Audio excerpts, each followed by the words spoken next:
Ողջույն իմ հարազատ կապան։ Լավ ենք, չէ՞։ Իրականում տարբեր հարթակներից միշտ ելույթ ունենալու հնարավորություններ ունենում եմ,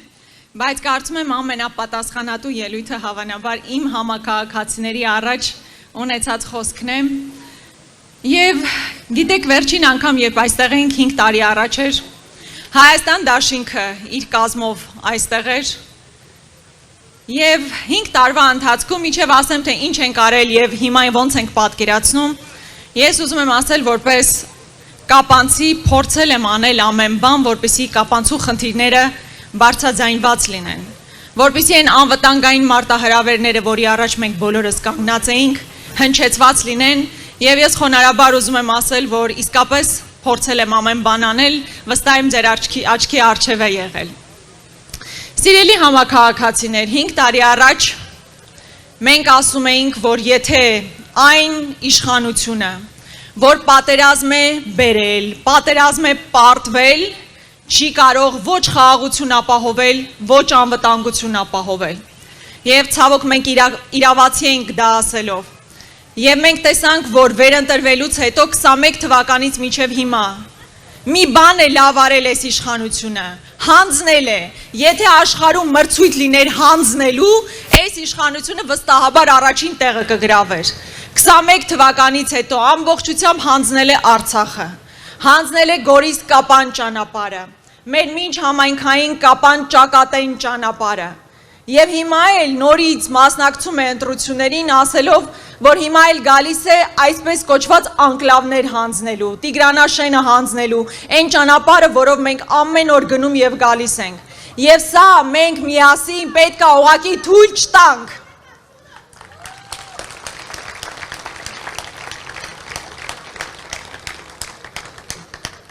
Եվ մի բան, եթե ընդհանրապես պետք է հանձնվի, պետք է հանձնվի Նիկոլ Փաշինյանը, հայկական արդարադատությանը,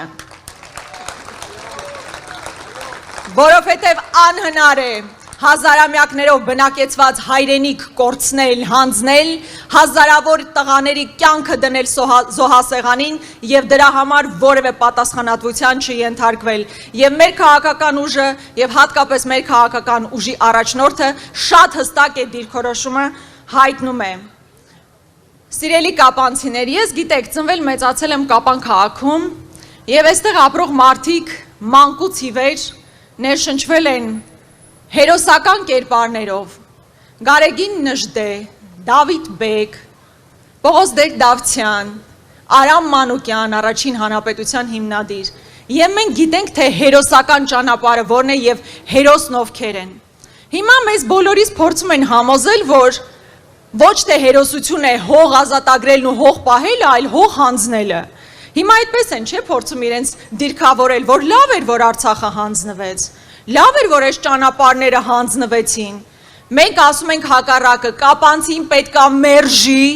ցանկացած նման զիջողական քաղաքականություն։ Մենք իհարկե ուզում ենք լավ հարաբերություններ ունենալ մեր հարևանների հետ, բայց այդ հարաբերությունների կարգավորումը չի կարող լինել սեփական արժանապատվության, նվաստացման և ստորացման ճանապարհով և կապանցին որևէ կերպ դա թույլ տալ ուղղակի չի կարող։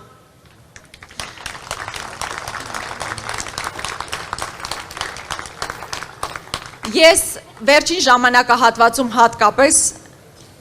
լսել եմ, որ շատ մեծ դժգոհություն կա հատկապես սահմանամերձ բնակավայրերում դպրոցների փակման առիթով և ես չեմ կարող այս հարթակից չխոսել նաև դրա մասին։ Սիրելի հատկապես սահմանամերձ բնակավայրերի բնակիչներ, մենք պարզապես կասեցնելու ենք այդ ծրագիրը։ Նույն Դավիթ Բեկից բազմաթիվ ահազանգներ ենք ստացել, այդ ծրագիրը կասեցվելու է, սահմանամերձ գյուղը առանց դպրոց ուղղակի գոյություն ունենալ չի կարող և թույլ չենք տալու այս հանձնվողական քաղաքականությունը բերել արդեն երկրի սահմաններից ներս մեր գյուղերում, ընդ որում, երբ որ վերջին տարիներին Սյունիքից 20,000 մարդ ուղղակի դուրս է եկել և սահմանամերձ բնակավայրերը մարդաթափել ուղղակի անթույլատրելի է։ Հաջորդ մի ծրագրային դրույթ, որի մասին ես անպայման կուզենայի խոսել այն է, որ սահմանամերձ բնակավայրերում յուրաքանչյուր ծնվող երեխայի համար մենք առաջարկում ենք տրամադրել ընտանիքին 60,000 դրամ, մինչև նրա չափահաս դառնալը։ Սա ստրատեգիական մոտեցում է։ Մինչ այս իշխանությունները փակում են դպրոցը, որը փաստացի բերելու է մարդաթափման սահմանամերձ բնակավայրերի, մենք առաջարկում ենք ոչ միայն պահպանել այդ դպրոցները, այլ նաև յուրաքանչյուր ծնվող երեխայի համար տրամադրել ընտանիքին 60,000 դրամ, որն էականորեն ավելի կենսունակ է դարձնելու գյուղերը, որոնք անթույլատրելի է, որ ուղղակի մարդաթափվեն։ Հայաստանի Հանրապետությունը, մեր երկիրը սկսում է սահմանամերձ բնակավայրից եւ մենք այն պարտավոր ենք պահպանել։ Մի քանի օր առաջ վերջին զանգներ ես կապանում էի, քայլում էի փողոցով, հանդիպում էի շրջանավարտների եւ շատ ուրախ էի, երբ նրանցից մի քանիսն ինձ ասում էին, որ շատ ոգևորված են այն ծրագրային առաջարկով, որ առաջիկայում կրթությունը լինելու է անվճար։ Այո, սիրելի երիտասարդ, դու պետք է սովորես անվճար պետական համալսարաններում եւ դա պետությունը ձեզ ապահովելու է, մեր իշխանությունը դա ապահովելու է, մենք դա երաշխավորում ենք։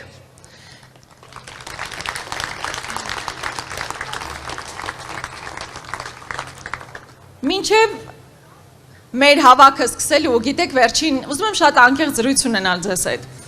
Վերջին մի քանի օրերի ընթացքում եւ կապանով շրջում էի, զգում էի, որ ինչ որ լարվածություն չասեմ, բայց վախի մթնոլորտ զգացվում էր։ Ու ես գիտեմ դա ինչու է, որովհետեւ մի լայքի համար մարդկանց հեռացնում են աշխատանքի, տարբեր համակարգեր սկսում են աշխատել, ուսուցիչներ բազմաթիվ այս ընթացքում հանդիպում եմ, ովքեր ասում էին, որ գաղափարապես մեզ հետ են կցանկանային այստեղ լինել, բայց չեն կարողանում գալ։ Սա ուղղակի խայտառակություն է։ Այն վախի մթնոլորտը, որ փորձում են սերմանել մարդկանց մեջ, ուղղակի խայտառակություն է։ Իրենց թվում է, որ Նիկոլ Փաշինյանը, որ այստեղ է գալիս, ստիպողաբար բոլոր դպրոցի տնօրեններին եւ ուսուցիչներին բերել այստեղ կանգնացրել եք, ինչ որ եղանակ եք փոխում։ Իհարկե չեք փոխում։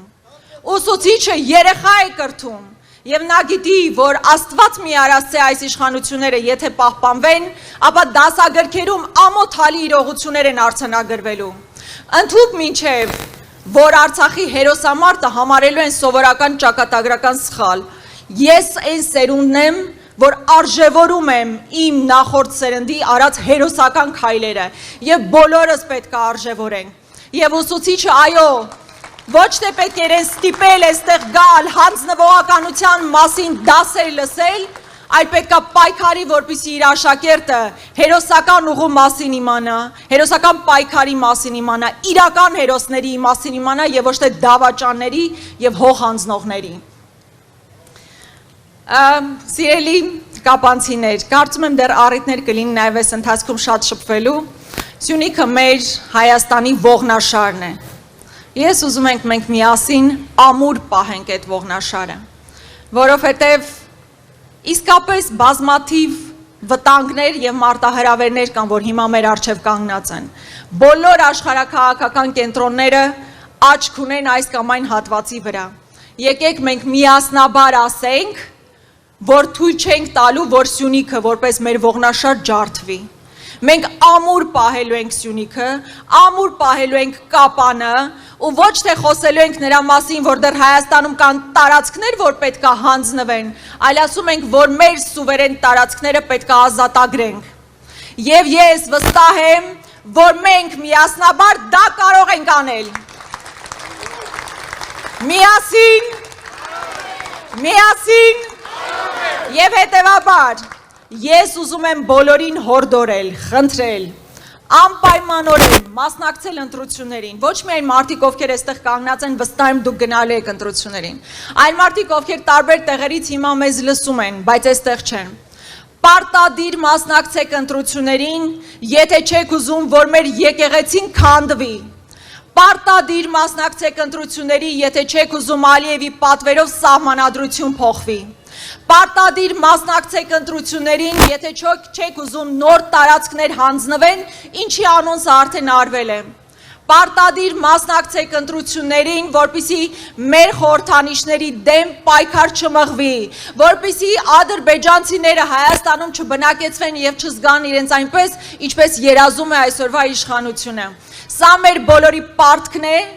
մեր ավակ սերունդի նկատմամբ եւ մեր գալիք սերունդի նկատմամբ պահպանել մեր ինքնությունը եւ հանուն դրա պետք է մասնակցել ընտրություններին։ Շնորհակալ եմ շատ։